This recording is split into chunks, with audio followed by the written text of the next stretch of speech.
from Arms and Armor, and today I thought we'd take a little look at a custom piece we made. It's a very nice looking sword. It's got an elegant look to it and is something that is done in a style of the guard swords for the Elector of Saxony.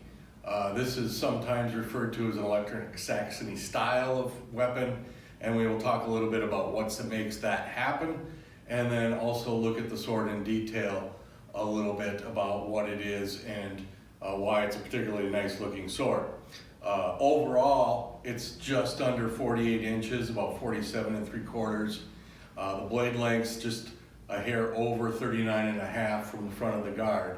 And you can see it's got a nice strong taper to it, a wide rapier style blade, very much a sword of that late 16th, early 17th century styling that we see.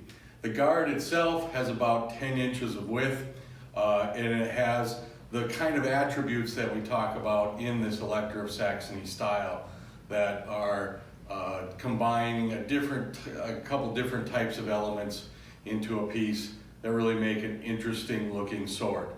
They are very popular in collections across the world today, the survivors, and as replicas they are often very popular weapons for people to make. Some of the attributes that create what this style of sword looks like are things like a faceted or round, bulbous, kind of scent stopper looking type pommel, cushion type sometimes described as. This one has incised detail around it. It has a flaring guard where the arms stretch out on the sides and go wider in the plane of the blade. This allows the piece to have this kind of flared type of look to it.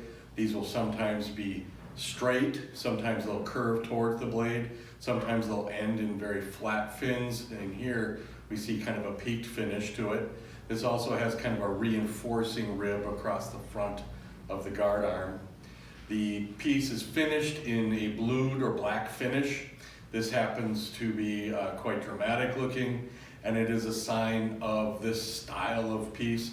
They are often done in black finishes with bright polished elements, or like in this case, bronze or gold plated elements that create a contrasting color. They usually will have a complex grip.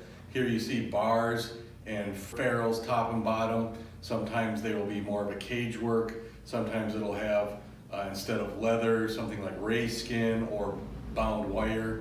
All of those elements are used in these pieces to create this kind of high-low contrast in color, and is a sign of the style of things. The Elector of Saxony guard were not necessarily the main proponents of this style. It was popular across Northern Europe.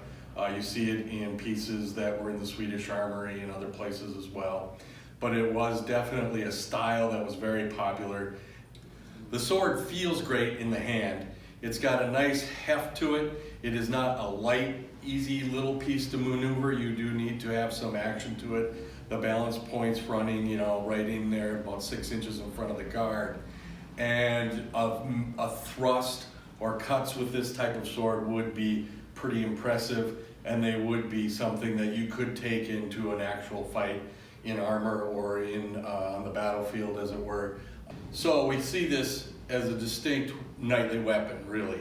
It is a sword that could take combat. It could be used to impress and display on your hip as you were walking down the halls of power.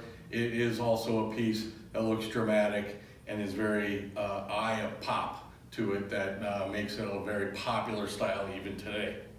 So if you're interested in a piece like this and would like to have one in your collection, drop us a line, we'll talk about it, see what kind of details you're interested in, and we can make you an Elector of Saxony style sword as well.